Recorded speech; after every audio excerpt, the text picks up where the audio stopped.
Paulão, Paulão, então vou fazer as honras da casa aqui, dizer, pô, seja bem-vindo ao Deus da Música. Você é um Obrigado. dos abençoados pela Deus da Música, com talento e sucesso, graças a Deus, né, cara? E Obrigado. muito bom você ter cruzado a minha vida profissional assim. Eu sou muito agradecido por ter experiência de ter trabalhado com você e continuar trabalhando contigo, porque volta e meia a gente se encontra, não? Sim, eu também. E outras oportunidades surgirão, com certeza, né? Certamente. Foi muito Paulão, enriquecedor, foi um aprendizado muito grande também trabalhar com você o tempo que a gente trabalhou. Tanto você na Poligram, como depois no Samba Social Clube. Foi uma experiência super bacana para mim. Sou muito grato pela muito amizade e bem, eu também. pelas parcerias. Muito bem, muito bem. Deixa eu te falar uma coisa, cara. Você com esse olho claro aí, tu não sofria bullying, não? Alemão no samba, essas coisas assim? Não, não, porque eu sou filho e neto de negro. E como, Esse da onde olho que aqui você é da minha fala? avó, mas meu pai era um crioulo tipo de olho verde, tipo Mina do Rei Salomão, lembra? O Salgueiro teve um enredo que era as Minas do Rei Salomão, foi Lembro. que o negrinho que ao rei ofereceu de olhos verdes no presente original. Foi isso, cara. Não, e também sempre nasci muito, muito perto disso tudo, né? A música já me acompanha desde sempre. Eu tirei a minha primeira carteira profissional em 76. Eu sou de 58. De 75 para 76. Mas me profissionalizei mesmo lá para 79, né? Mas sempre envolvido com choro e com samba. Então, eu quando cheguei no samba, egresso assim, do choro, da música instrumental, fui muito bem recebido, muito bem. Dei sorte de encontrar pessoas incríveis, pessoas. Eu peguei uma geração de sambistas assim, muito bonita, cara, gente muito importante. E um pouco depois uns foram falecendo, mas ainda peguei muita gente que eu respeito muito, que faz parte dessa história. Então foi muito legal, porque eu fui muito bem apresentado, né? Toquei com o Zequete, antes de tocar com o Nelson Cavaquinho. No Samba Social Clube, quando você estava nesse que a gente gravou o Caetano, voz e violão, Sim. cantando Rugas, ele chegou num momento que eu estava disponível ainda, porque eu não estava tão enrolado com a gravação, e você já estava lá no palco, eu acho que você não presenciou, e eu nem te contei isso. Aí entrei com o Caetano, entramos no camarim da Beth, quer dizer, passamos pelo camarim da Beth, a Beth chamou o Caetano chamou a Beth, e ficaram os dois num papo maravilhoso sobre quem era mais importante, se era o Cartola ou se o Nelson Cavaquinho. E engraçado que os dois defendiam os dois, né? Todos os dois achavam que os dois... Então aquele papo riquíssimo, né? Eu só fiquei ali que nem jogo de tênis, né? Bolinha pra lá, bolinha pra cá, bolinha pra lá. Cada um falava uma coisa mais pertinente, foi muito legal. E quando eu ia pro camarim com o Caetano falou assim, pô, Ricardinho, você sabe que essa música, Rugas, é muito importante para mim. Eu falei, pô, é mesmo, Caetano? Pois é, porque quem me ensinou essa música foi o Macalé. Eu falei, pô, o Macalé ensinou Nelson Cavaquinho pro Caetano. E quem ensinou essa música pro Macalé foi o João Gilberto. Falei, caraca, eu já sabia que o nosso cavaquinho era, claro, importantésimo para a música popular brasileira, mas a gente nunca sabe até onde vai um Pixinguinha, um Nelson Cavaquinho, um Cartola, dentro do que a gente chama da inteligência da MPB, né? Tom Jobim, até Villa-Lobos, né? Esses caras estavam ligados o tempo todo na música, o lado rico do samba, e a gente muitas vezes... Você sabe o que o Radamés Inhata lhe falava? Não. Eu tenho mais de 100 choros. Mas eu não gosto de fazer choro porque qualquer um do Pixinguinha é melhor do que os meus. Tá documentado isso. Tem um documentário do Radamés que ele fala, eu tenho mais de 100 choros, mas nenhum é igual a um do Pixinguinha.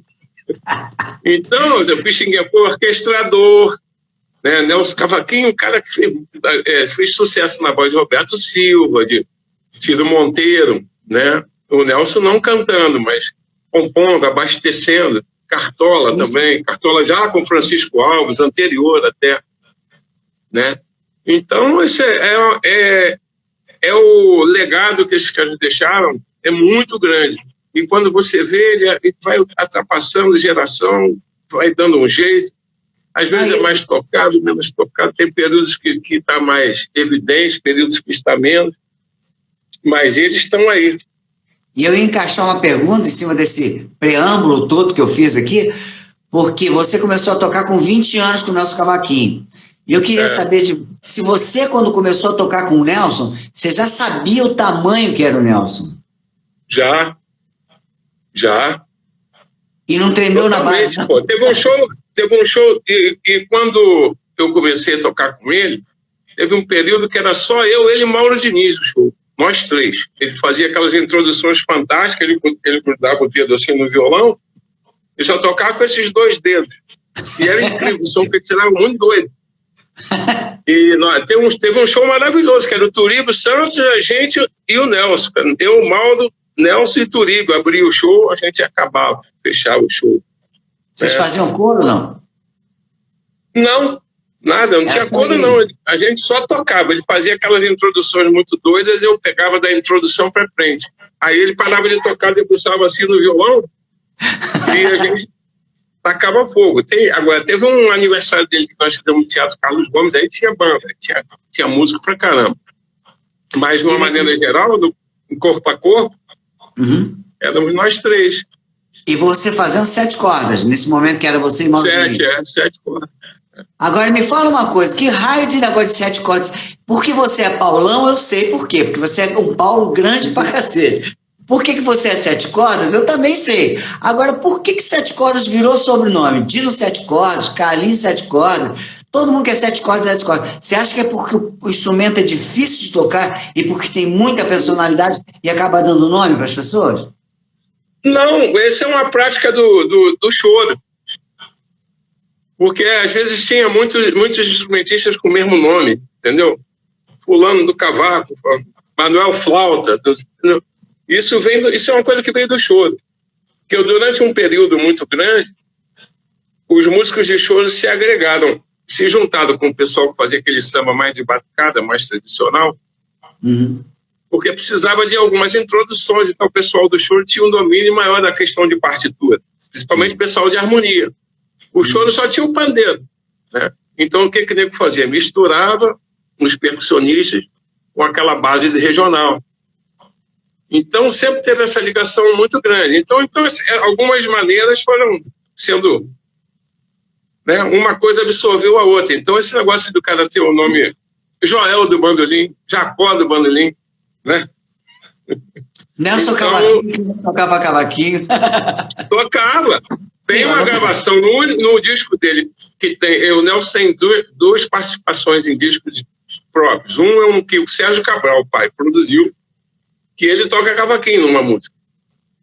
E no outro, nos 4 Grandes do Samba, ele não toca, só canta. E tem uma participação especialíssima acompanhando Elisete Cardoso num disco da Elisete. Que maravilha. Agora... Ele era muito... As músicas do Nelson, do Cartola, não tinha para onde correr. Todas as novas leituras que eu vi, entendeu? Com as questões dos conhecimentos formais, nego botando acorde para lá, acorde para cá, poucas vezes eu vi ficar melhor do que a maneira que eles faziam, entendeu? Era tão certeiro o negócio dele com a harmonia, que era difícil você escorregar. Quando você saía assim um pouquinho, não tinha muito como mexer, não. E você acha que você já me explicou, aprendi esse negócio dos 7 cordas, e você acha que essa coisa da fusão do choro com o samba é que veio a formar o que a gente chama hoje de um regional de samba, que tem sempre um 7 cordas, tem sempre um... Sim. Acabou configurando. Você vê, isso aí, nas questões fonográficas, de gravações e tal, o Pixinguinha, por exemplo, foi um grande arranjador da RCA. Né? Então tinha o conjunto do Pixinguinha, que tinha lá cavaquinho, trombone, trompete. Ele tinha um grupo que era tipo meio baile, assim, tipo uma metaleira danada, e uma base sempre tocando. Né? Aí durante um período, pela década de 70, isso parou um pouco. Aí em um conjunto de samba tinha violão. Lembra? Que era surdo, cuíca, pandeiro, agogô, né? Reco-reco e cavaquinho. Nosso samba não tinha violão. Samba São Sete não tinha violão. Samba São Sete, depois de muito tempo, botou um contrabaixo, mas não botou um violão. Mas, às vezes, algumas vezes, o Genaro me fazia. Tem um disco do Nosso Samba que eu escrevi a metade do disco. Chama Nosso Samba Enredo. Mas o Nosso Samba, o Genaro sempre me chamava. O primeiro disco que eu fiz arranjo inteiro foi o Genaro, que era do Nosso Samba, que era produtor, junto com Laíla, do disco da Escola de Samba, antes de ter Liga. Era da Top Tape esse disco. E por que você acha que tinha essa questão estética de terem abandonado um pouquinho o samba? O violão e o violão 7. Você acha que era por causa dele ter um jeitinho antigo e naquela década de 60, 70, tá muito influenciado pela música pop, pela postura da música pop, e achavam careta? Eu acho que é mais pela questão da mobilidade, né? O pessoal todo tocava sambando, né? O violão tira um pouco, era todo mundo tocando e sacudindo no balanço da música, né? O violão limitava um pouco. Depois apareceram esses violões igual guitarra, tipo Gibson, tipo Godin, tipo Morris. O Morris até apareceu antes. Aí já melhora. Eu tenho foto com o Zeca eu tocando em pé ainda. Mas confesso que o violonista não gosta, não. Tocar em pé. É bom pro show, mas pro violonista não. Eu sei. E me fala assim, para nós que somos leigos e meigos, qual é o papel, exatamente do ponto de vista estético, do violão de 7 no samba, e se ele tem um papel contemporâneo, que, por exemplo, a gente vê que na mão do Yamandu, ele soa outra coisa, né? Até naquele alaúde maluco lá do Egberto Gismonti, que não é um violão de 7, eu sei, mas são estéticas diferentes. Você acha que ele é um instrumento moderno, assim, um instrumento em evolução? Claro, porque ele lhes dá uma possibilidade maior do que o violão de 6, né? Você ganha algumas notas mais graves, né? Tem um violão de 8 aí que o nego já está usando muito também, que tem uma aguda e uma mais grave. Que aí evita muito salto, que a aguda é afinada acima do Mi, acho que eu faço seguido lá. Então, assim... Então evita muito salto. O violão de 7, a 7 é dó, não é isso? Dó ou si. Ultimamente, as pessoas, como o Marco Pereira, quando toca, o Yamandu não. Mas tem o Maurício Carrilho, sempre toca com ela em si, porque é mais lógico dentro dos intervalos da afinação do próprio violão. O violão é um instrumento afinado em terças e quartas. O si em relação ao mi continua sendo uma terça, né? Sim. Uma quarta. Mi, ré, dó, si. Então ele fica, para fazer harmonização, ele é mais legal do que para fazer baixo. Para fazer baixo, o em dó eu acho melhor, que é como eu aprendi a tocar e é o que eu toco. Eu toco eventualmente, se uma música for em si, para você ganhar mais aquela nota grave lá, desafina meio tom e tal, tudo bem. Mas eu não tenho aquela performance. O meu filho já está tocando e toca com ela em 7, com ela em si. Entendeu? Tem uma tendência mais moderna, você mexer um pouco, como antigamente tinham coisas que a gente tocava com a sexta em ré, tipo som de carrilhões. É com a sexta em ré, é no violão de C. Então é uma maneira de você ampliar a extensão do instrumento mais para a região grave, né? O 7 é contemporâneo, ele está passando do Rafael Rabelo para frente.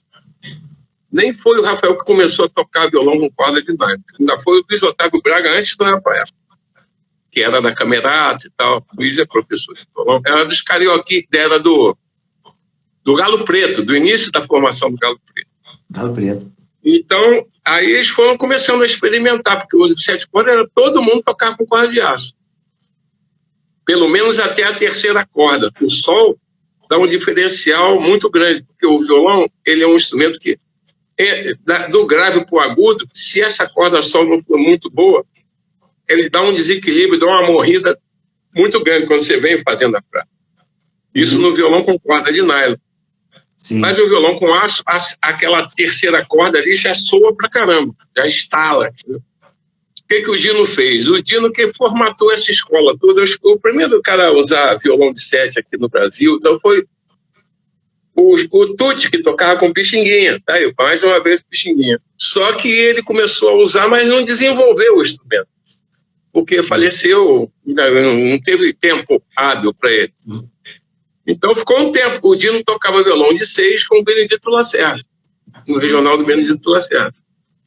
E com o tempo ele resolveu acrescentar, usar o violão de 7, e ele passou, como a primeira e a segunda corda arrebentavam muito, o Mi e o Si, o que ele fez? Ele foi até o Sol de Aço, que era a coisa mais importante, que era aquela passagem do grave com o agudo, e colocou 2 cordas de nylon. Aí ficou essa formatação até o pessoal começar a encomendar um violão para que fosse feito para nylon, né? Para poder usar ele todo de nylon. Aí ele não tinha também o bandolim de ouro que fazia os violões do Dino, do Pera, do Rafael, que quando começou tocava nessa onda. Você não conseguia comprar ele pronto, não tinha outra fábrica que fizesse, você tinha que encomendar. Tal. Aí com o tempo você começou a ter que encomendar um com nylon. Ele tem que ser um violão mais bem fabricado, né, para ter som, para valorizar as frequências certinhas. E o violão de luthier bom é completamente diferente. Então a história do violão de 7 cordas começa no Brasil, né? Não, ele é de origem russa. Caramba, russa? É. E Yamandu tem um documentário que eu participo também. São 4 capítulos sobre a história do violão de 7. Preciso ver. Não vi. Eu até fiquei chapado, assim. Eu jurava que era uma coisa mais espanhola, moura, entendeu? Ali daquela região. Como os espanhóis são... Eu acho que é o país que tem mais violão per capita. É impressionante. Eu achei que era assim, que o cavaquinho é da Ilha da Madeira, eu sabia. Mas que o 7 cordas era russo, eu não sabia. Aí eles me convidaram para participar. Participou eu, Yamandu, Rogério Caetano, Carlinhos e Maurício Carrilho. Rogério Caetano, Correia, de São Paulo. Nosso 7 cordas do Samba Social Clube. Seríssima. Agora, eu tenho mais 2 perguntas para acabar com esse negócio de músico, senão quem não é músico vai tudo fugir daqui. Uma ainda é sobre o papel para se encerrar o papel do violão de 7 cordas no samba, é basicamente um papel de pedal, porque ele não é pedal, né? Ele fica floreando o tempo todo, mas ao mesmo tempo ele não é pedal, ele tem que tocar exatamente enfeitando a primeira melodia, que é a voz. A melodia principal é a voz. É um dueto. Quando acompanha bem, o que ele faz? Ele não atrapalha a primeira melodia. Porque não pode o cantor estar cantando e você está excessivamente em cima dele. Né? O cara tem que tocar com bom senso. Mas o papel dele é fazer aquelas frases ali. Né? E quando você... Fazer o contraponto das melodias como a mesma função no choro. Sim. E quando você toca, ou o Rogerinho toca, o pessoal que quando toca violão de 7 em samba, aquilo que a gente ouve, ele normalmente está escrito ou o cara improvisa ali na cabeça dele? Quase sempre o cara te põe uma cifra, te propõe uma harmonia, e você, porque conhece as escalas e as notas que servem para aquele acorde ou notas que não servem, vai desenhando a tua moda. Quando é um arranjo que vai todo mundo fazer a mesma frase, aí a gente costuma escrever e tal. É fazer junto com contrabaixo, com trombone e tal. Aí, na introdução, quando tem, fica escrito. Mas a atuação, eu acho que nunca o cara escreve tão bem quanto o violonista tocaria. Entendeu? Entendi. Porque é uma linguagem que é muito característica e depende de muita vivência. Às vezes o cara que escreve não tem a vivência do cara que toca. Entendeu? Verdade. Então vai acertar, vai botar as notas legais e tal, mas às vezes quando o cara improvisa fica mais legal. E acaba sendo isso.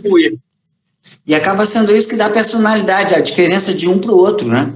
É a inspiração, é a maneira, a história, a experiência, né? Quando você toca, vem todos os Zequetes e os Nelson Cavaquinhos da tua história ancestral, né? Aquilo você está botando sempre fora.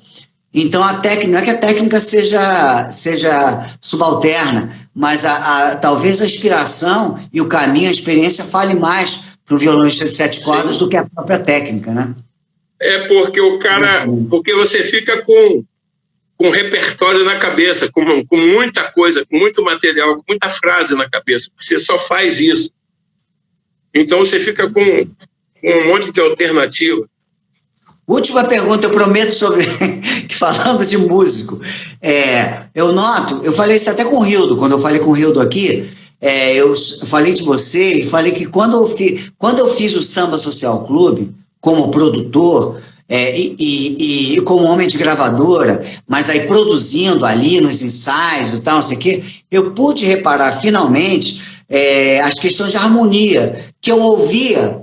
Eu toco um pouquinho de violão e tal, eu ouvia, entendia, mas não sabe quando você não faz o download do negócio? Quando eu comecei a olhar para o braço do violão, as coisas que você escrevia, eu ficava vendo assim, caramba, como é que tem coisa meio de bossa nova, sexta com nona, que eu achava que era coisa que não swingava, e swinga, né? Swinga, às vezes o cara tá fazendo um acorde super complicado e o negócio tá balançando, dá vontade de sambar, não trava, né? Qual é o segredo disso?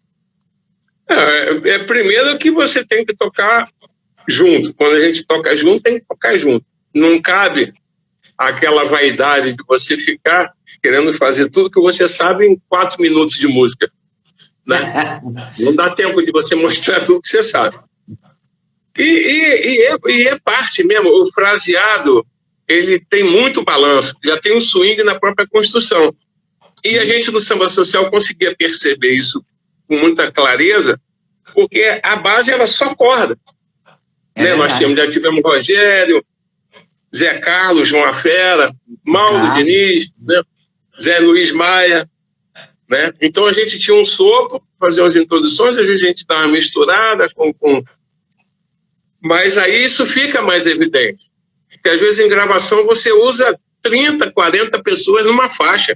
Lá no disco do Zeca, por exemplo, tem faixa que são 36 pessoas tocando. Aí não tem mixagem que consiga fazer você ouvir tudo. Você tem que, inclusive, em alguns momentos, abrir mão de uma coisa, escolher o que tem que aparecer mais, entendeu? Priorizar algumas coisas. Por isso que eu sou apaixonado poxa, modéstia à parte, modéstia à nossa parte, eu sou apaixonado pela base do Samba Social Clube. Eu acho assim... Mas claro barra pesada. Todas as formações foram boas. E é assim, o negócio assim, você ouve tudo, tudo está no lugar certo, tem excessos. O fato de não ter bateria expõe mais ainda a cozinha rítmica, né? Que quando você põe batera, por melhor que ele seja, e a gente tem bateristas excepcionais, mas ele acaba por roubar a cena. E quando você tira o baterista, você ouve tudo, cara. Você ouve aquela... Aliás, eu tinha uma pergunta para te fazer sobre isso. Você tem uma estética específica que você... O Rildo eu sei que tem. E vários outros produtores também têm. Você não tem uma estética específica de percussão, uma coisa que você gosta de fazer, que quase em todos os seus discos você usa? Tem algumas. Primeiro é você poder contar com 4 para você... Porque aí, se tiverem 4 percussionistas, você não sente falta da bateria. Entendeu? Porque as funções da bateria vão ser preenchidas por outros instrumentos. Se você você pode ter o pedal ele te dá uma marcação, mas o tantã tem mais balanço que o pedal e é exatamente a mesma coisa. Entendeu? Antigamente, quando eu gravava no Estúdio Havaí, que acabava o canal, que não tinha negócio de Pro Tools, a gente precisava botar um tantã ou o pedal da bateria pro saco. Ficava as viradas, os tontões, né? Ficava o over, as viradas e os aros, para fazer aquele tamborim quando a música estava na primeira passada e tal. Então, essas coisas todas aí, eu gosto muito. Eu gosto muito de quando eu estou gravando, eu gosto de dobrar a pandeira, acho que sempre fica bom. Né? Porque aí você faz um estéreo legal, com eles dão uma equilibrada, fica batucada, fica valente. Eu gosto muito. Gosto muito de repique de anel. Precisa ter um cuidado da gente não entupir demais com frequências parecidas. Né? Você vai tocar. Você já tem muita coisa na região grave. Você tem um pedal, o tantã, o repique de anel, o violão de 7 cordas, o baixo.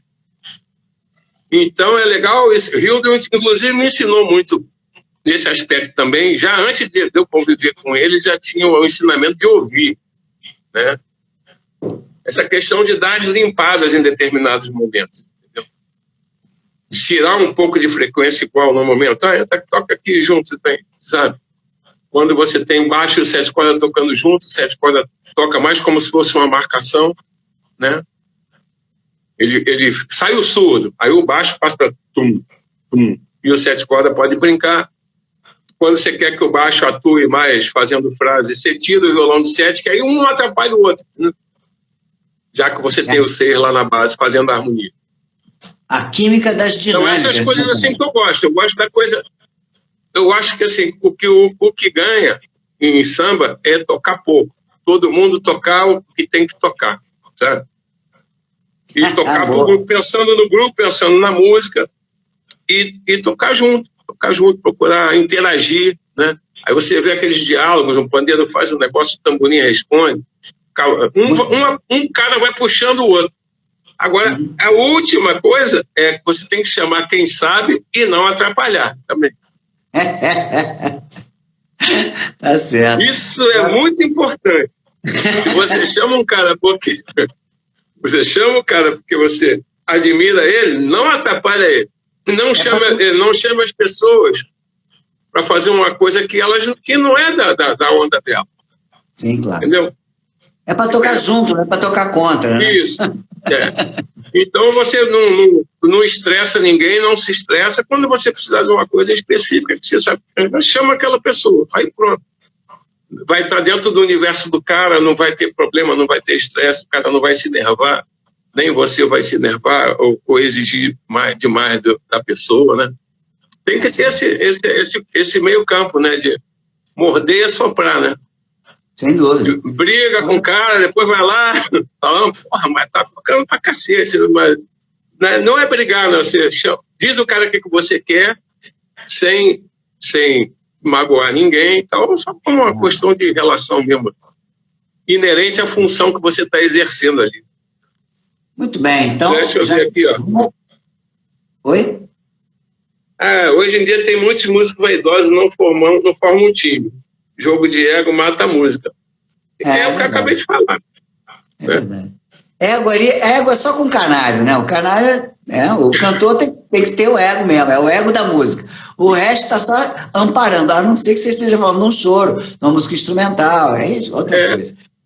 Mas, de qualquer maneira, vamos sair um pouco desse negócio para os músicos, não ficar só músico aqui vendo a gente. Por que você acabou construindo uma história com intérpretes femininas no samba? Porque tem a Cristina, tem a Dorina e tem a Tereza, em momentos importantes das carreiras dela, perto de você. Isso aconteceu por acaso? Foi. A Cristina foi ver num show do Nelson Cavaquinho que eu estava tocando. Ela foi com o Mauro Duarte assistir. E eles estavam preparando um show com Elton Medeiros que chamava O Que Se Leva Dessa Vida. Que era um repertório era meio baseado no repertório que o Ciro Monteiro tinha gravado. Né? Aí eu acabei de tocar, eles me chamaram para tocar. Pois eu já era fã dela, daquele primeiro disco dela lá, o Prato e Faca, ela gravou muita coisa do pessoal da Portela, né? Então, Cristina foi assim. Dorina eu tinha conhecido na UERJ, né? E a gente fazia música na concha acústica da UERJ, chegamos a ter grupos. Ela tinha um grupo, eu tinha outro. E o tempo passou, a gente se separou. Assim, a vida descambou pro lado. Quando ela resolveu fazer um disco, ela me chamou. Um disco foi pela aquele cara que era ali no Jardim Botânico, Leblon Records, né? Leblon, Mas o Otávio, Leblon Records, né? Acho que era ele. E fizemos um disco lá, depois eu fiz mais um outro. Depois fiz um disco só com músicas do Almir Neto. Entendeu? É assim. E a Tereza foi muito interessante também, porque eu curtia o grupo Semente, às vezes eu no Semente via a Tereza cantar, sempre depois de ir a algum lugar tomar umas cachaças e tal, e aí ia. Eu lembro que um dia nós estávamos sentados e tal, e eu falando pro grupo, né? Tava o grupo todo no Capela. Assim. Acabou um show lá que a gente foi parar no Capela. E aí eu falei para eles, gente, vocês têm que gravar alguma coisa. Ficar esperando a gravadora te chamar e tal, esse negócio não vai rolar. Por que não junta todo mundo? Agora está todo mundo fazendo produção independente, vai lá e faz um disco e mostra, né? Se não acontecer nada, vocês já vão saber como é que se faz um disco, para quando acontecer. Tá, né? Pronto. Conclusão, aí eu me propus a entrar como mais um componente do conjunto só para entrar no racha, para diminuir a grana. Né? Eu já estava um pouquinho melhor colocado que eles, alguns começando, João Calado, Bernardo, assim, super bem preparados até, mas gente que estava ainda começando em relação ao tempo que eu já tinha de música. Começamos a fazer isso, aí, bom, vamos fazer. Começamos a fazer. Quando a gente gravou a 4ª ou 5ª música, o João Augusto convidou para fazer, para ir para a DEC. E a ideia dele era que se fizesse, ele já tinha visto Tereza também, e achava que ela ia dar certo cantando Paulinho da Viola. E acertou na mosca, que aqueles 2 CDs são bonitos, né? São muito bonitos. Difícil de fazer, né? Difícil de fazer, que você tem que achar uma maneira de... Aí, como é que vai ser o conceitual da coisa? Vamos mudar tudo ou vamos fazer igual o Paulinho? Vamos fazer na Praia do Paulinho, mudando uma coisinha ou outra? Uma decisão, Como o Paulinho também acerta tudo, a gente veio mais ou menos na praia, sabe? Mudando algumas percussões, usando mais algumas coisas. Usando a minha coisa já de lidar com esse samba, né? De Zeca, de asfalto. Né? Mas é isso, é coincidência. E assim, é muito difícil eu brigar com alguém. É mais fácil eu sumir, largar a pessoa e não voltar mais do que brigar, sabe? Falar, tudo bem, pô, hoje eu não posso, amanhã eu não posso, aí você começa a não poder, até nego não te chamar mais. Mas é muito difícil brigar. E nesses casos nós ficamos muito amigos. Depois eu fiz direção musical de um CD da Cristina Kumaldo, um outro que chama Resgate, que é um espetáculo também. Um dela que chama Resgate, e depois eu participei, ajudando eles num que é Cristina e Mauro, que é um disco preto e branco, que a maior parte dos arranjos é do Cristóvão Bastos. Tem um arranjo meu só, mas eu ajudei eles na... Então ficamos irmãos. Eu falei com ela ontem, vou fazer um disco da Surica, agora só cantando música do Manassés. Com quem que eu falei ontem? Cristina. Legal. Ela vai cantar uma faixa, claro. Né?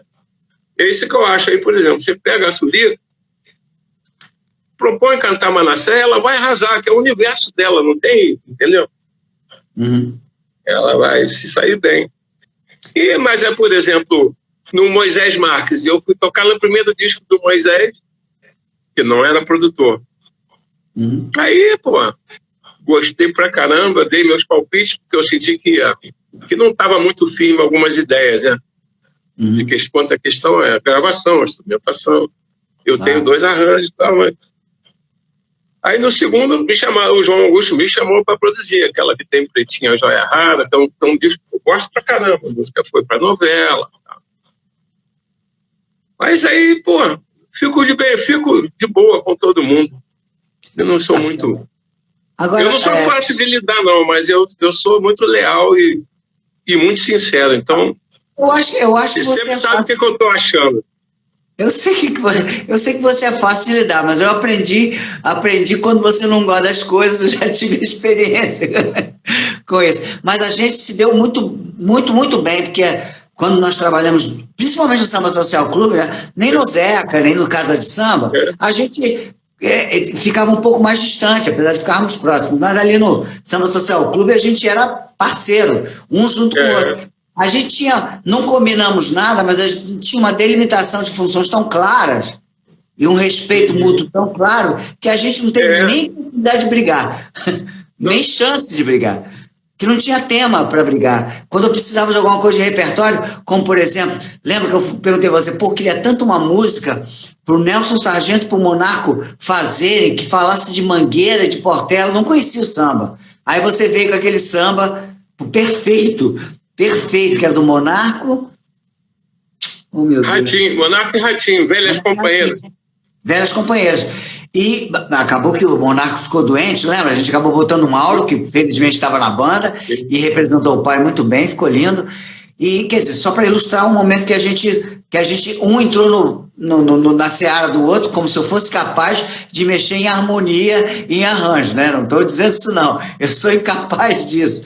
Mas no repertório, com certeza, tinha umas somas bacanas suas. Sim, e você conhecia muito o repertório. E assim, você quando se metia a fazer as coisas, quando você não sabia, você procurava saber, né? Sim, claro. Tem coisas que tem um universo que não são muito, não é o natural da gente.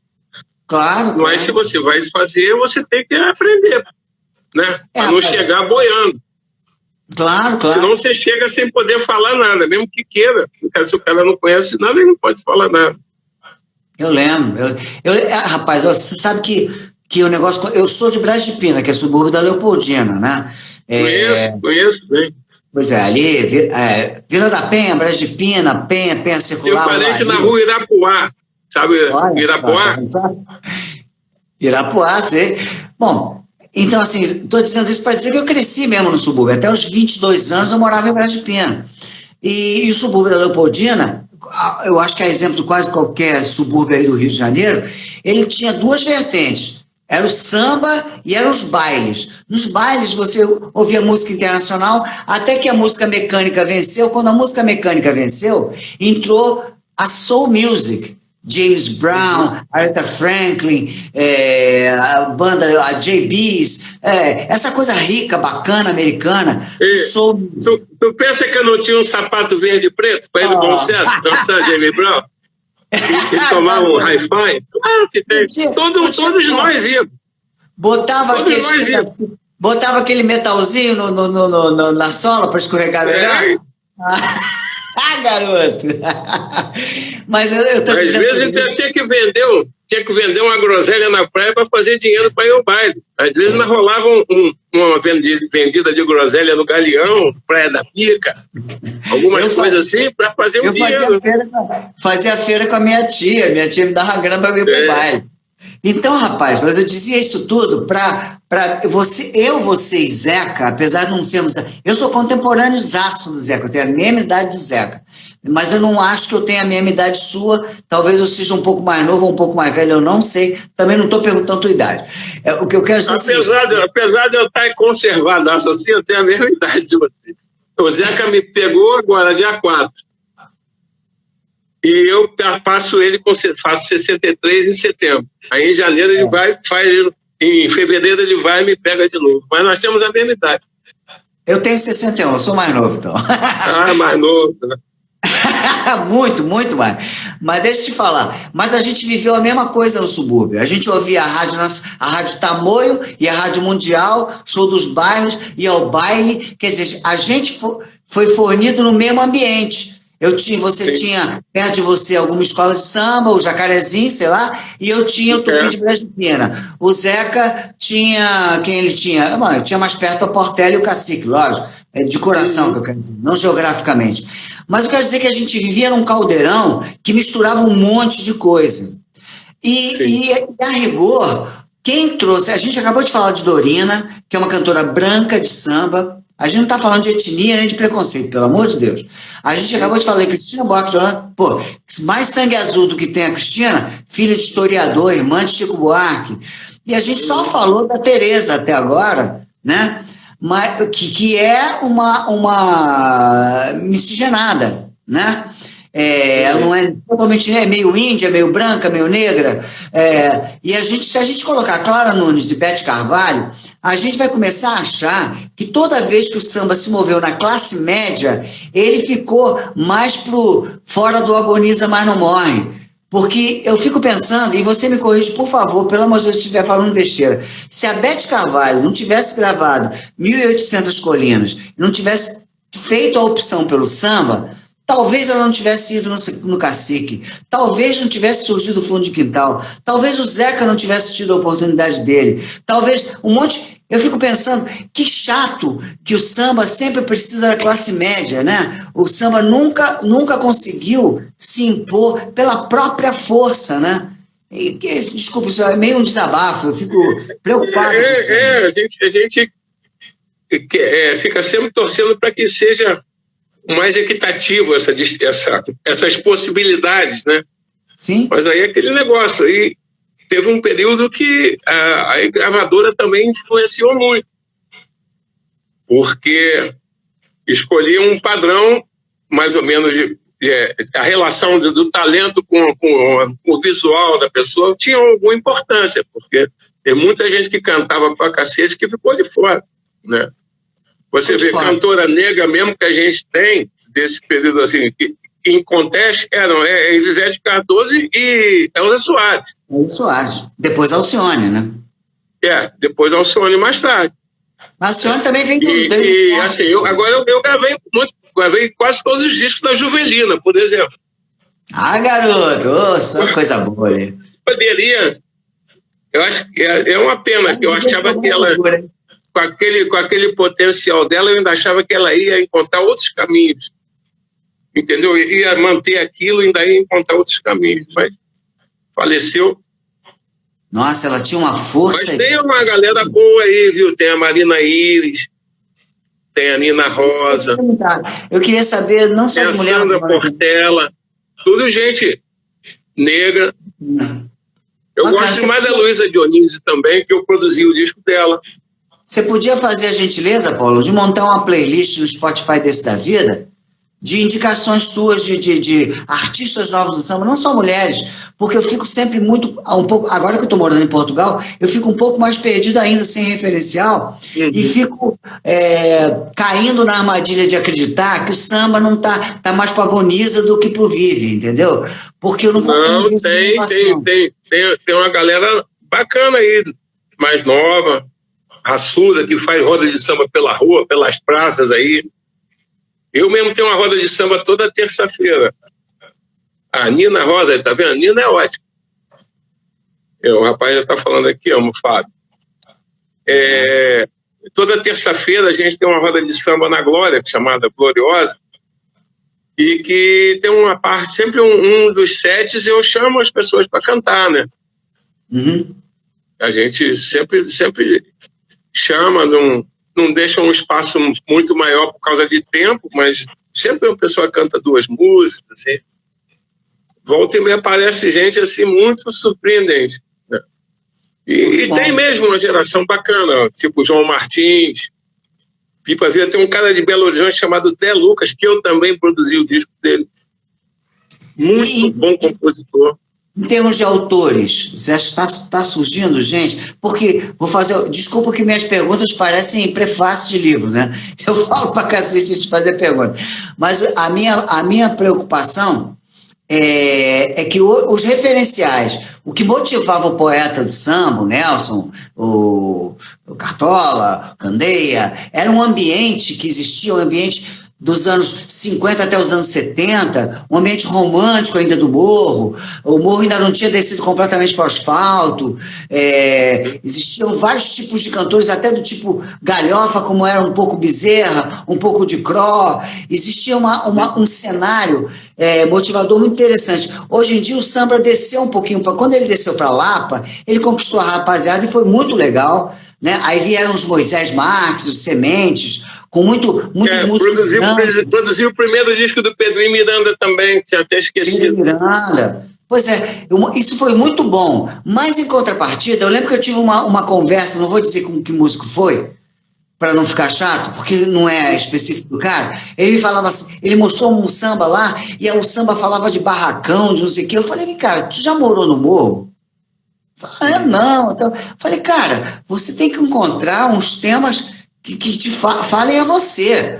Porque se você ficar falando da cabrocha, do morro, fica falso, cara. Fica falso, porque não, por mais que você tenha coração naquilo, fica falso. Então, os referenciais dos autores hoje, principalmente esses autores que vêm da classe média também, com a expansão do samba, eu fico preocupado com a matéria-prima. Porque tinha o samba, como diz o Caetano, é filho da dor. né? O samba, ele tirava a alegria da dor. E essa galera aí, muitos deles nunca pegaram no ônibus errado, nunca comeram de marmita, nunca dormiram no ônibus e foram saltar no ponto final, sem dinheiro. O que acontece? O pessoal tem uma ala de composição de samba que não vai ao supermercado, que não tem vizinho, não tem problema, não joga bola, não vai no botequim, entendeu? Só amor, rapaz, mas é impressionante como amam, né? E parece que o pessoal da antiga não gosta. Se não gostasse, eles não estavam aí, não é não? Mas a maneira de se abordar o tema também é muito coloquial, é muito ruim, entendeu? Independente do que se faz sucesso, se não faz sucesso. É aquele negócio, quando você não se preocupa com a arte, você não faz arte, faz negócio. E negócio pode ser bom e pode ser ruim também. Sim. Entendeu? É isso, só que eu acho que falta um pouco de diversidade de assunto. A gente não vê um link muito grande do que se faz atualmente com Candeia, nem com Nelson Cavaquinho, nem com Cartola, nem com Paulinho, com nada. Mas eu até entendo que também quem tem menos de 30 anos nunca ouviu o Chico Buarque no rádio, não. Não ouviu. Eu pago meia dúzia de cerveja agora para qualquer um que me ligar numa rádio qualquer aqui, que você ouça um Chico e um Paulinho da Viola em menos de 2 horas. Não vai ouvir. Simplesmente não vai ouvir. Então, um pouco, isso faz parte também do universo dessas pessoas. O que eles ouviram para eles poderem reproduzir, né? Sim, sim. E ainda caiu, assim, e o nível de consistência das coisas, das vivências e tal, a cidade mudou muito. Não tem mais aquele negócio de... Eu saía do Cacique de Ramos com as irmãs do Zeca, com os meus amigos, o ônibus parava 1h da manhã, lembra? 2h da manhã, parava o ônibus que rodava na cidade, voltava 4h30. Assim. O motorista parava para esperar a gente. A gente ficava tocava, ia pro samba, saía com uma cerveja ou com limão, sentava todo mundo no meio-fio ali e tocava o cavaco. Olha o cara só. do surdo botava o surdo pela porta da frente que o motorista deixava. Era surdo tudo, mas surdão mesmo. Todo mundo de ônibus, cara. Todo mundo de ônibus. Nunca teve uma bateção de carteira. Nunca. Entendeu? E você ia, e sábado, qualquer lugar que você chegasse, você podia bater um violão um domingo de manhã, no subúrbio, né? Tomava cerveja, tomava um conhaque, gostava de um conhaque de mel, aqueles Trianon, bebia aqueles troços tudo. Aí chegava, saía eu e Beco, vamos lá. E sabe? Não tem mais esse ambiente na cidade. A gente já sabia os botecos que você podia ir, que ia ter alguém tocando, que ia encontrar com os amigos. Não tem mais isso. O samba parou de dormir no molhado, né, cara? Quando dormia no molhado era bom. Mas aí, só para fechar, continua tendo gente boa. Tem gente boa fazendo samba e nova. Mas é um pessoal que é muito engajado, muito que procura saber, entendeu? Que não usa aquela linha, mas ele sabe. Né? Uhum. De repente não usa aquele modelo, né, de composição, de linguagem caduca. E principalmente quem trabalha com linguagem de samba, desse samba mais popular, tipo linha, trio, calafrio. Sim. O que é gíria hoje não é amanhã. Né? É igual gravar no Rio coisas regionais. Você pega tem autores em Recife lindos, maravilhosos. Aí se você grava aquilo, vai com a linguagem para o Rio, não tem link, porque aquela linguagem é regional demais. Sim, sim. E quando você usa, o samba tem isso, às vezes você usa um monte de palavras que são expressões que com o tempo elas modificam. A mesma coisa, outra coisa quer dizer a mesma coisa, entendeu? De repente, então é isso. Mas eu gosto, tenho visto muito, fico alegre, tenho visto muita gente legal fazendo. Bom, é bom saber isso, Paulão. Mas aí vamos falar um pouquinho aqui do nosso projeto Samba Social Clube, né? Eu vou fazer novamente aqui meu prefácio. Uma tarde eu estava ainda na Universal Music, tocou o telefone, era o Adriano De Martini, meu parceiro, você conhece muito bem. Parceiraço, gente da melhor qualidade. Tranquilo, muito. Aí ele falou assim, Ricardinho, a parada é a seguinte, eu tô aqui na MPB FM e tô querendo fazer um programa de samba. Falei, porra, Adriano, que legal, cara, que maravilha, o samba entrando na FM com um lugar nobre, e era histórico mesmo, o samba nunca tinha tido um programa de samba, e eu lembro que na minha infância, Nacional FM, você lembra da Nacional FM, que só tocava música popular brasileira?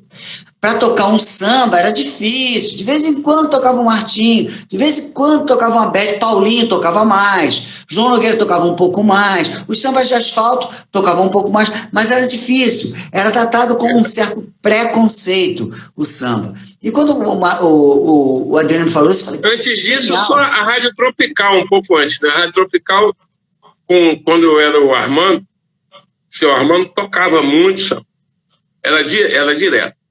Sim, mas era uma rádio. Mas também ele sumiu um pouco depois daquela explosão do pagode, do samba e tal, ele sumiu um pouco.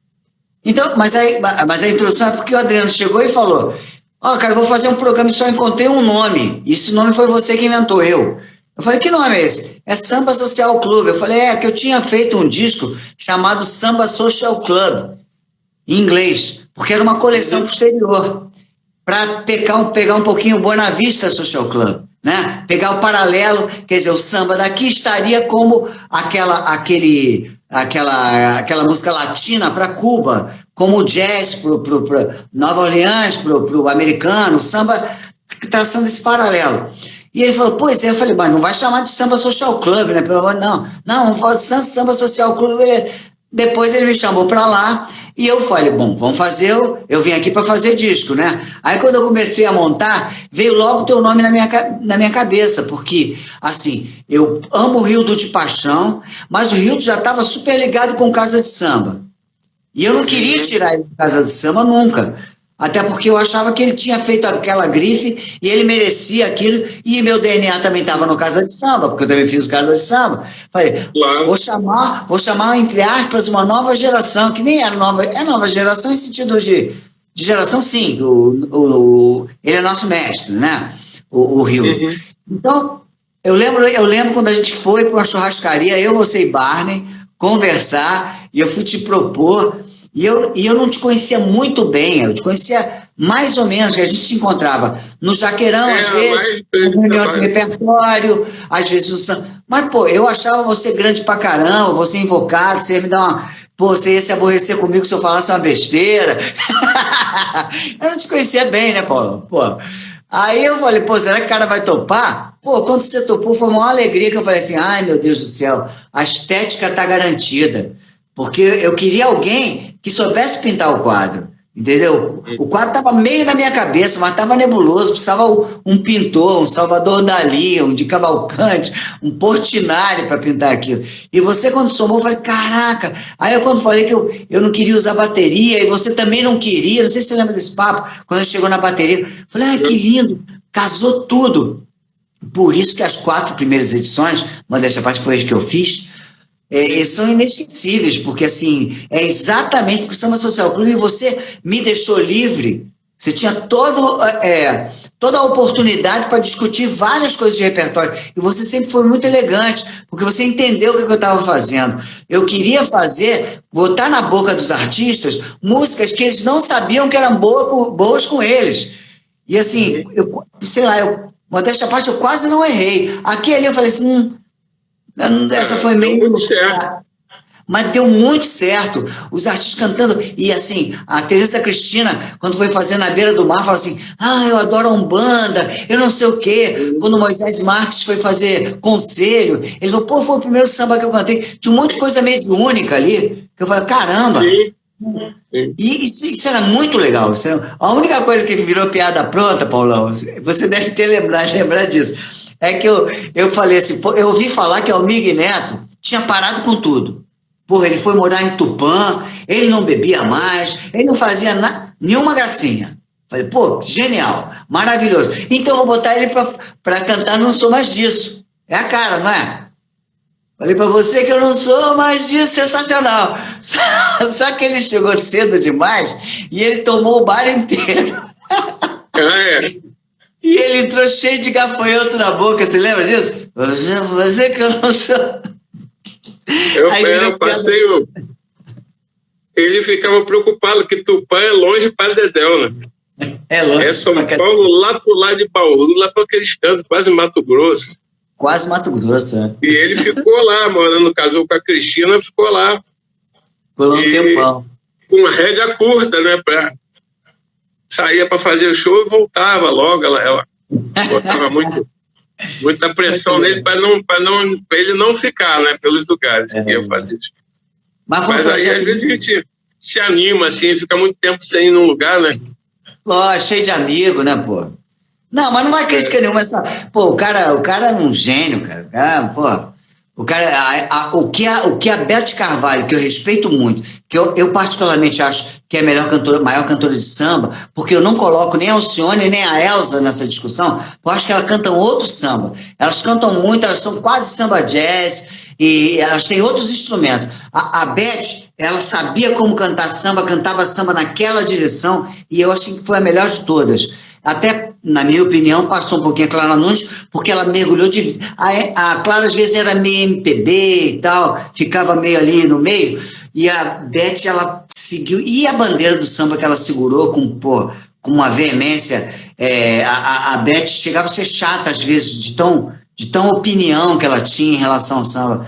Então, eu nem sei mais por que eu estava falando isso, mas assim... Não, você estava falando do Almir. A Beth também deve ter tido um papo. A Beth falava do Almir quase como quem falava de Nelson Cavaquinho, como quem falava de Cartola.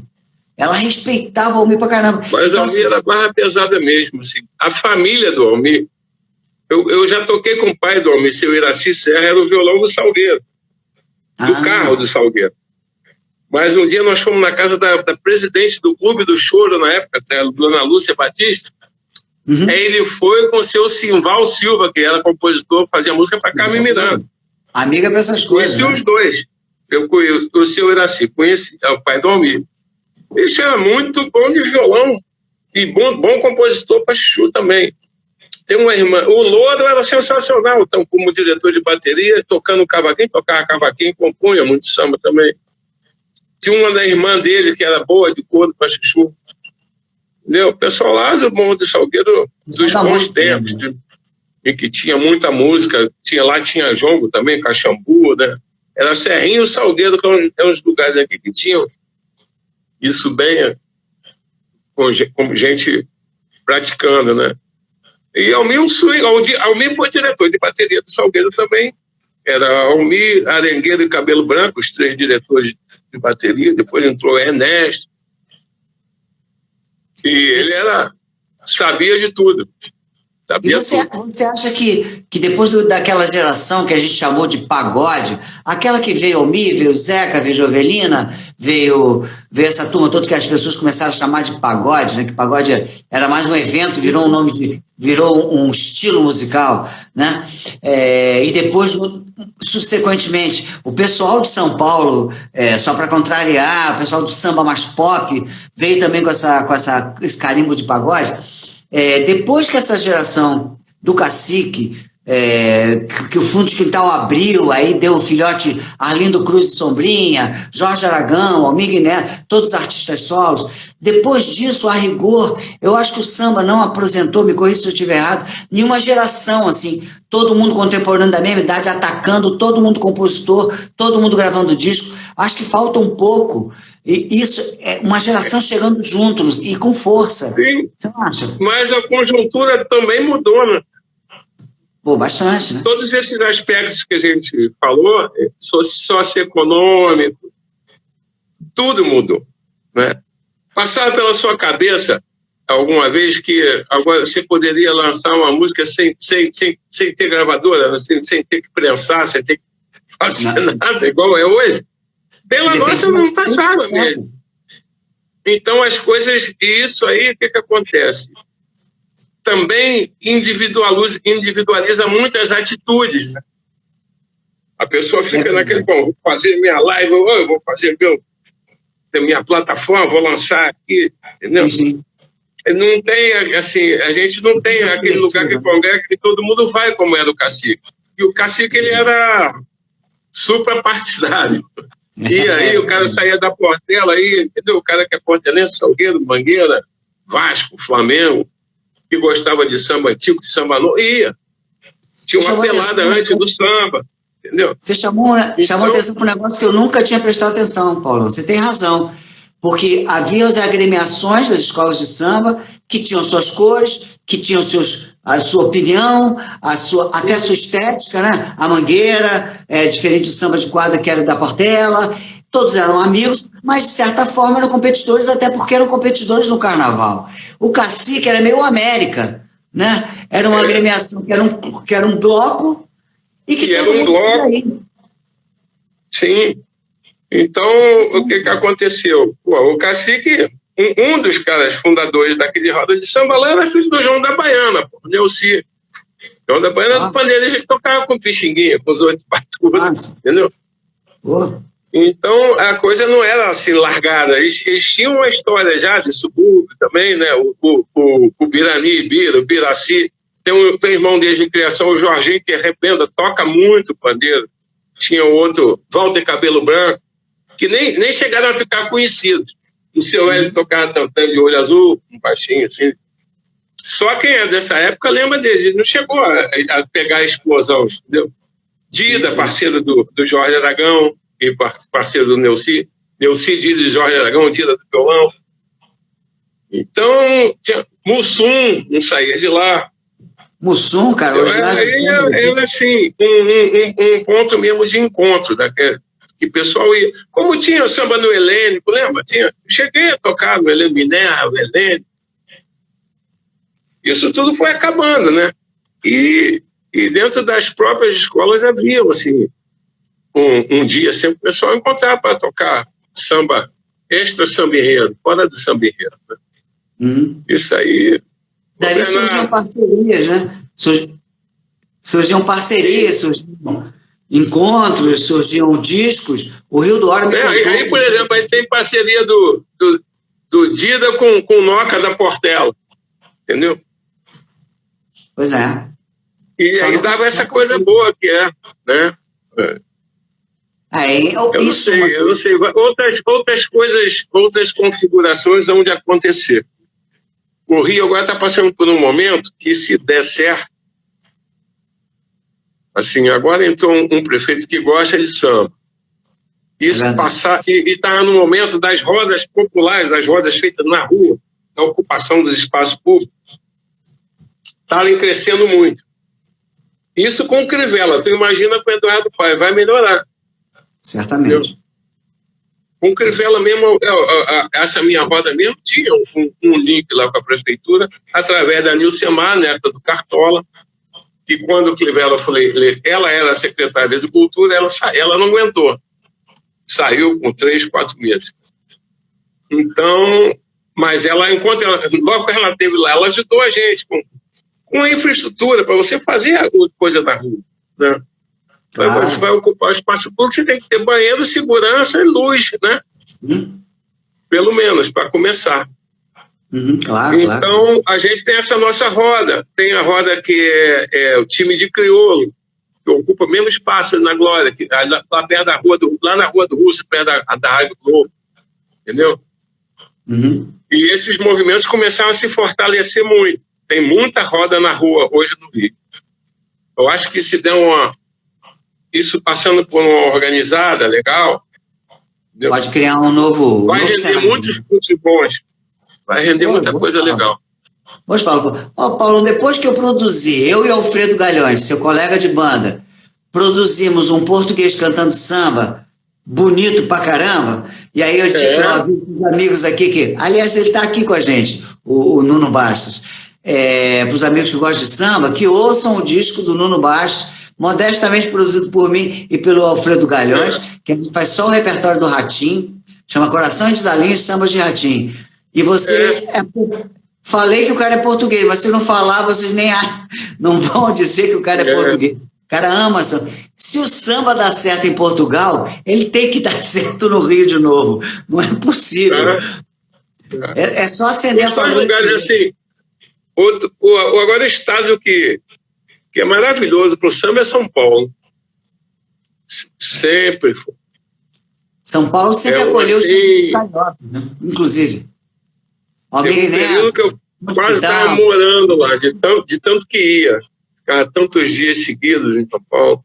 E o pessoal curte, tudo bombado. E o poder aquisitivo maior do que no Rio também, né? Você vê pelos preços das coisas, né? Dos ingressos, das cervejas. E não podia ter cerveja em garrafa, era copo, assim, de plástico. Que maravilha. Mas no preço você comprar quase 2 cervejas no Rio. Mas um povo que ama o samba, paulista gosta demais de samba. Graças a Deus. Paulista também, né? Todo mundo. Mas... O paulista não tem vergonha de dar valor ao que tem, né? Ao que tem valor, né? Porque, por exemplo, não tem bairrismo na questão do samba. Não tem. Não. A Alessi foi morar lá. Acho que o fundo de quintal, alguns morreram. Um deles morou Sim. lá, não foi? O Kleber, se eu não me engano. O Kleber, eu acho. Kleber. Pois é, assim, então, São Paulo não entrava só com a grana, entrava também com a vibração, né? Com apoio. Isso fez diferença. Aliás, essa nova geração só surgiu lá, o Só Pra Contrariar, se chama Só Pra Contrariar, por causa de uma música carioca, porra. Por causa do samba carioca, um tributo ao samba carioca. Eles não têm vergonha disso, né? Isso é muito legal. O carioca, às vezes, é mais preconceituoso que o paulistano, cara. Com certeza. Muito. Muito bem, Paulão. Agora vamos para o capítulo Zeca Pagodinho. Como é que ele entrou na sua vida? Foi desde o Cacique? Não. Assim, eu era tipo irmão do irmão dele, do Jorge. Conheci no Jacarezinho, estava tocando numa birosca no Jacarezinho, chegou o Jorge, um outro parceiro, fizemos uma amizade, e eu fui para Del Castilho na outra semana, na sexta-feira, tocar violão, Barra do Cunha e tal. E ficamos amigos, assim, e quase todo final de semana para casa deles, para casa da mãe deles. Eles moravam juntos ainda com a mãe. O Zeca ficava um pouco mais em Irajá, mas Iclé, Isabel, Ircéia e Meco moravam todos em Del Castilho. E eu no Jacaré, então era batata. Sexta-feira, quando eu não tinha lugar para tocar, pegava o violão e já esperava o Meco no ponto. Ele já vinha com paletó. Ele trabalhava em companhia de seguro, já tinha a gravata frouxa e o paletó no ombro e toma de conhaque de mel. E nós saímos, né, para tudo quanto é canto. O Zeca, eu acho que nessa época ainda trabalhava no Cerco. O Zeca trabalhou no Cerco um período, né? E aí, bom, fiquei indo para casa da mãe do Zeca sempre. E o que acontecia? O Zeca ficava indo já na casa do padrinho do irmão, que era o futebol, onde tinha os sambas, aquele samba que o paralelepípedo caiu da panela, entendeu? Na casa do avô do Juninho Tibau. Nem existia nessa época o Juninho Tibau. Aí, naturalmente, eu fiz amizade com o Zeca. Né? Mas a gente encontrava, às vezes, no Cacique, encontrava pouco. Lá no Cacique, o Zeca teve um período que ele arrasava, que ele versava muito. Então, todo mundo já impressionado com a qualidade que ele tinha. Tinha um cavaquinho que andava numa sacola de papel pardo, assim, supermercado Leão. E ele ficava 2, 3 dias na pista. Então, a gente não encontrava muito. Eu já tinha um estilo mais cachacear, ir para casa, acordar, tomar um negócio, começar de manhã, entendeu? Eu e Meco, a gente saía muito. Aí o que aconteceu? E eu já era músico. Um belo dia, o Milton Manhãs e Ivan Paulo me chamaram. Eu gravava muito com o Milton, já, e com o Ivan, no Estúdio Havaí e tal. Vamos gravar amanhã? Vamos. Aí a gente não tem muito hábito de perguntar, né, com quem é. Se pergunta, naquela época não tinha negócio de perguntar se era período, porque tudo era período, entendeu? Então não precisava nem perguntar quanto era, porque eu já sabia que ia ser aquilo que eu sabia, quanto custava um período, eu sabia como é que as coisas funcionavam. Aí eu fui, cara. E cheguei lá, encontrei com o Jorge Gomes, né, Das Neves, Arlindo, Gordinho, Claumir, Mauro. Aí ficamos em conversa lá no bar da Dona Maria, que é no Transamérica, lá no fundo tinha um bar da Dona Maria. que Almir ficava sempre sacaneando ela, Almir Neto sacaneava, perturbava a Dona Maria. E foi, daqui a pouco chega o Zeca, cara. Aí eu falei, pô, aí ele falou, opa, o que ele tá fazendo aí? Fala, vem gravar aí, eu não sei como que ele falou, eu também vim gravar, não sei aonde, ele não sabia qual estúdio que ele estava, né? E aí foi isso. E no dia que ele chegou, ele veio da praia, cara, com um cavaquinho cheio de corda arrebentada. E sabe o que a gente fez? Assim, a gente teve que pegar, e não podia entrar. Ele veio com a toalha assim, não deixaram ele entrar. Nós tivemos que pegar uma camisa do Jadir, que é da segurança, lembra? Que depois foi trabalhar com a gente, acabou virando técnico também. Mas na época ele era segurança do Transamérica. Aí a gente eles enfiaram aquela camisa nele lá e aquele disco é bom do jeito que é, né? Disco que estourando as 12 partes. Nossa Senhora. Deixa eu só falar uma coisa aqui.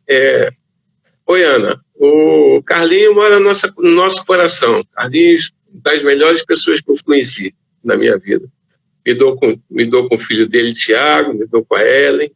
A gente é amigo até hoje, apesar do falecimento dele. E fez parte da nossa banda um período muito bom, muito grande. Curtimos muito. Fala aí. Muito bom. Mas e aí, bom, esse foi o primeiro episódio com o Zeca, né? Esse episódio surpresa. Aí, bom, passou. Gravei, eu acho que eu sou o único cara que toca em todos os discos, Zeca. Ah, é? Você tocou em todos? Do primeiro ao último. Caraca. Eu esguleba. Jorge Gomes não tocou em todos. Teve um que foi da Arneve. Mas o que aconteceu? Eu fui tocando minha vida e o Zeca dele, né? Fez aquela explosão e tal. E o Zeca tinha um grupo que era o Biravaí que tomava conta. Era Biravaí, Esguleba, Macalé, Jorginho Bombom, Wanderson, um período, Jorge Simas, que gravava também desde o primeiro. E ele foi tocando a vida dele. Um belo dia, precisou de violão, o Jorge, não sei por que motivos o Jorge saiu. Aí me convidaram para ir, eu fui, aí estou lá até hoje. E assim, né, fui ao mesmo tempo ajustando, procurando colaborar com algumas coisas que eu achava importantes musicalmente. Que era muito diferente o show do disco, do LP do show. Não era, mas agora, por exemplo, desde que eu, de 95, você vai no show, fecha o olho, você vai escutar o disco todo. O disco, né? Mesmo arranjo. Porque, assim, tem aquela pinçada, aquela reduzida de quantidade de instrumento, mas as coisas importantes de melódicas que são marcantes nos arranjos ou do Rio, ou do Bruno, ou meu, estão lá. Ou do Mauro. Uhum. Então, isso é muito importante também para o show, né? Sim. Depois que a gente fez o Gafieira, a gente chegou uma época que tinham 6 sopros. Depois virou 4, porque era 2 trombones, 2 trompetes, 3 sax, sendo que um tocava flauta também. Entendeu?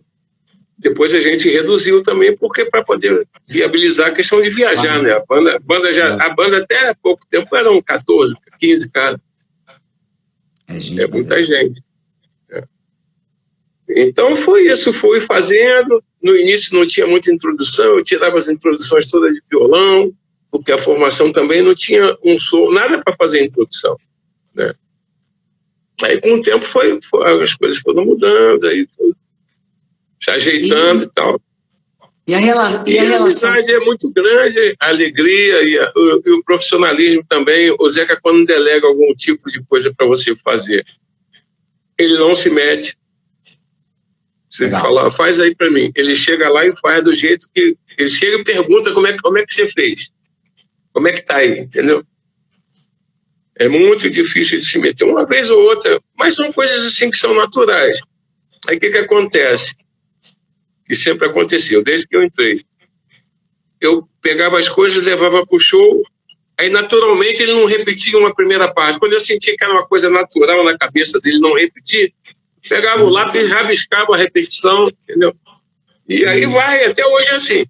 Nós damos 10 ensaios por ano, e o resto ajeita andando.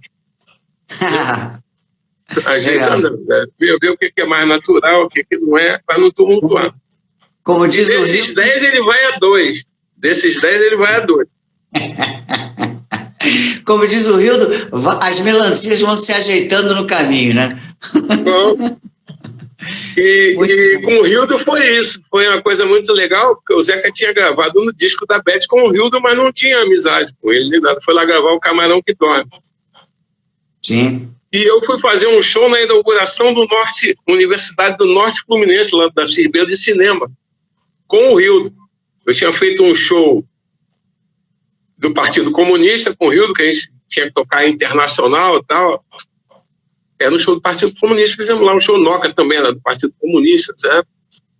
E por conta desse show, depois o Rildo me chamou para fazer um show com ele lá nessa inauguração da Universidade de Cinema do Rio. Na volta, conversando com o Rildo, a gente conversando, ele falou, pô, eu já tenho, falando do Zeca, e ele falando do Martinho, ele falou, pô, eu já tenho um artista como o Martinho, já formado, resolvido, se eu precisava ter uma pessoa nova, assim, ia ser legal pra caramba pra mim, que eu também ia me motivar, né, a fazer coisa.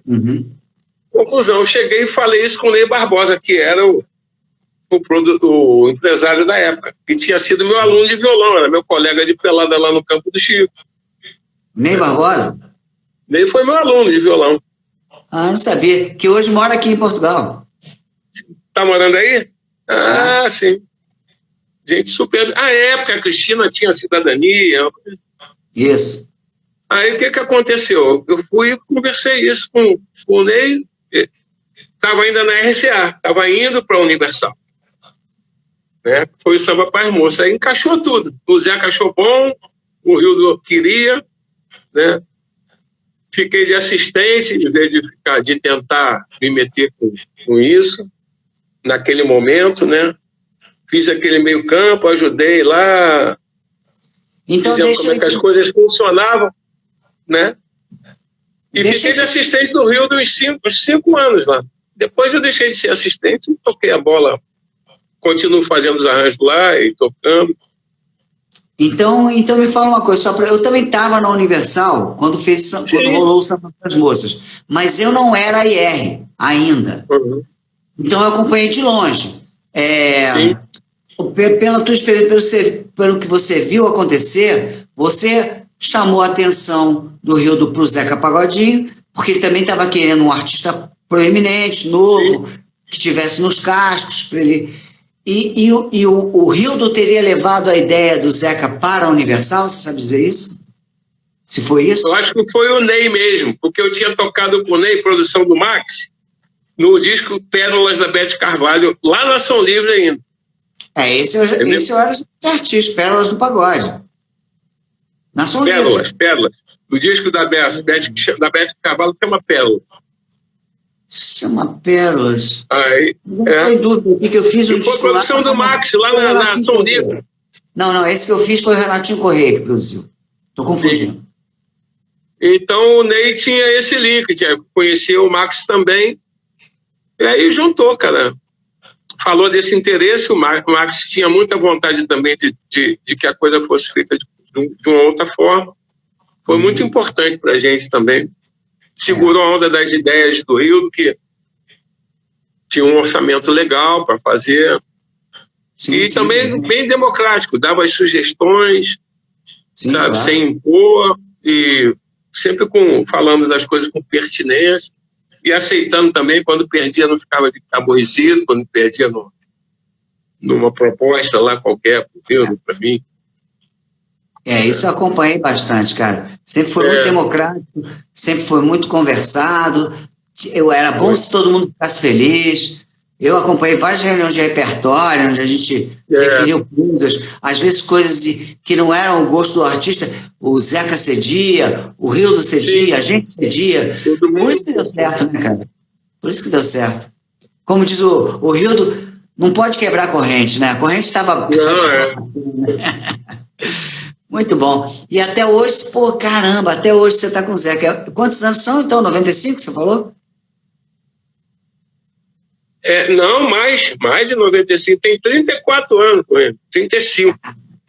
Nossa Senhora. Né? Bodas, sei lá do que. Que vai fazer 34, não era nem nascido. Que beleza, hein, cara? Muito bem. É isso aí. Me fala uma coisa. Quando a gente fala da diferença, assim, estética do samba, você mesmo usou essa expressão há pouco aí, o samba do asfalto, né? Que, por exemplo, o João Nogueira tem um pouco desse samba do asfalto, né? Às vezes aquele pedal duplo. Sim, mas tem influência muito da gafieira, o João também.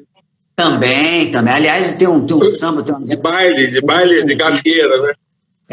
A maneira de cantar, aquele sincopado. Sim, aquele sincopado, aquele timbre grave. Ele tem uma série de coisas muito bacanas.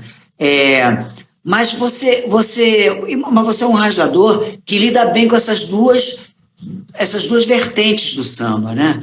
E isso é bacana.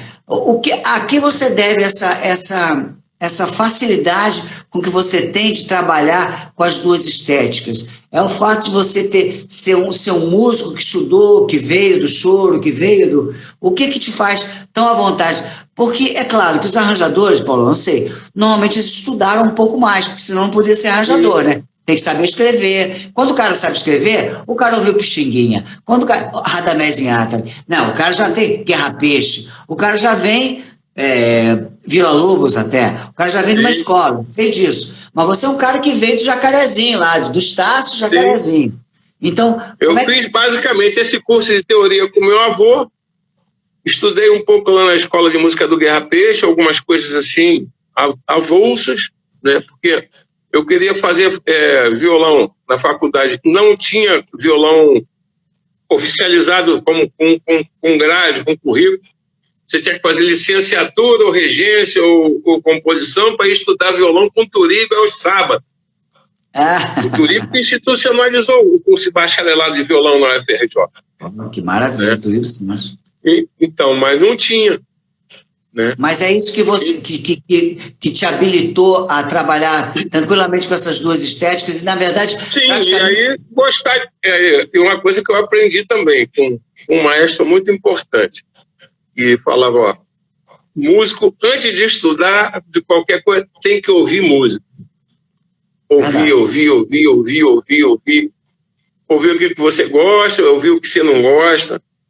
Tipo assim, quando você não sabe nada, fala, vai ouvindo até se acostumar, né? Não gostei, ouve de novo, porque você vai acabar acostumando. Gostar não, mas acostumar vai.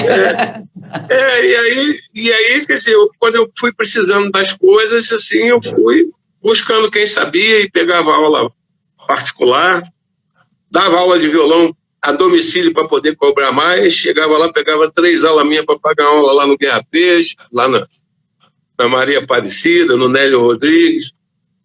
Geraldo Vespar dava aula lá também, mas né, já estava indo para a FRJ. Então é isso, cara. A minha vida foi assim. E essas coisas de ter feito música instrumental, ter nascido ouvindo isso, lidando com esse repertório de banda, essas coisas que meu avô escrevia, aquelas coisas todas. Bacana. E depois foi a minha vivência por aí mesmo. E vem cá, eu também tive minha época de morar andando. Só voltava para casa de 4 em 4 dias, mas era sempre indo tocar, e vamos tocar de bom, mas daqui a pouco encostava na casa de um, vamos para o outro lado, vamos para outro. Numa noite ia 3, 4 lugares, entendeu? Putz. Isso eu tive essa minha fase também, que valeu muito.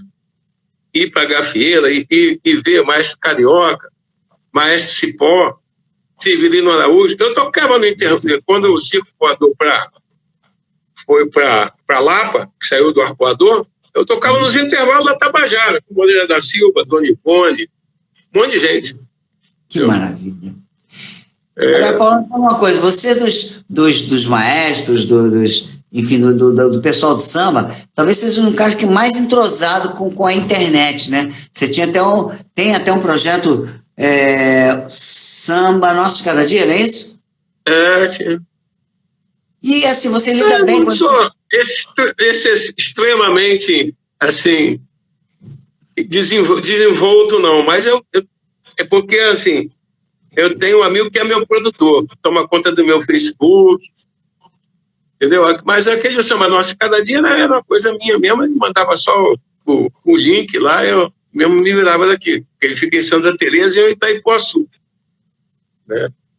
E eu bolava um programa durante a semana, vamos falar do Baú Verde e Rosa, falei só sobre Mangueira, tem uns negócios legais. Bacana. Tem um Portela e Seus Encantos, daí que o Dega pega desde o Paulo da Portela até o Monarca, entendeu?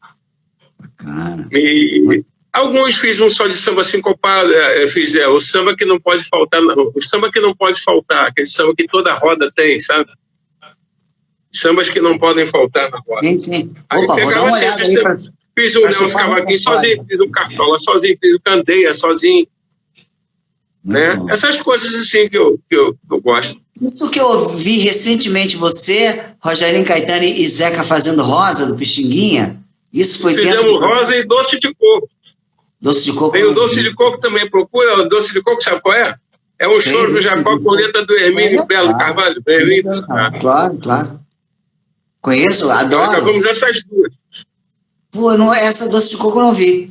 O Zeca, nossa senhora, o Zeca arrebentando como intérprete, realmente o cara... Mas esse clima dessa coisa, era o clima que rolava na casa do padrinho do irmão dele. Que ele tinha tocado flauta, aí a gente tocava som de Carlhões, as coroas da casa do Zeca, tudo cantava aquelas valsas do Orlando Silva, Página de Dor, entendeu?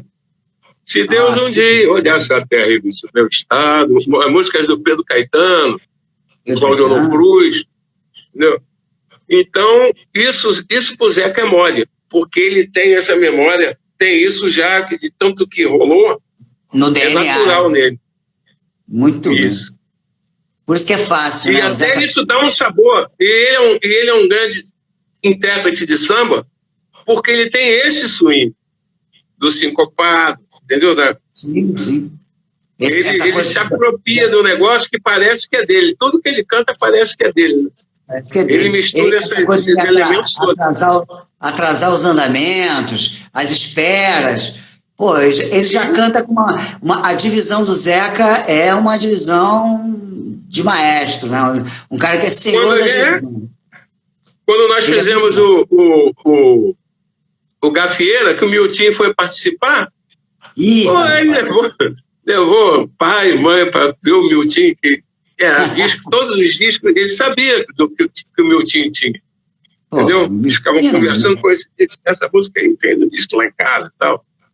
E Miltinho fez Boda de Ouro do pai e da mãe. Eu fui tocar lá na festa com o Roberto Silva. Olha só, que maravilha. E o Miltinho era pandemista, né? Foi tocar lá na Boda de Ouro do pai dele. Né? Muito bem, é por isso que ele é tão esperto de repertório. O Zeca, é muito bom conversar sobre música com o Zeca, porque o Zeca ouviu muita coisa. Ele conhece muita coisa. Por isso que ele está preparado para ser um intérprete de samba mesmo. Ele se compara, mal comparando muito, com a Beth Carvalho nesse sentido, porque a Beth também tem uma cultura musical muito grande, e o Zeca também tem. É uma coisa que, de certa forma, o que sobra de intuição em outros cantores de samba, falta de conhecimento de repertório de outros segmentos, que, na verdade, enriquece a interpretação do samba, quando você tem esse background, né? E o Zeca tem. Claro. Muito bem. Olha só, Paulo, nós já falamos aqui mais de 1h30, rapaz. É porque esse papo bom passa rápido. E eu não quero prender mais o teu tempo, não. Você deve ter aula para dar, deve ter sono para dormir.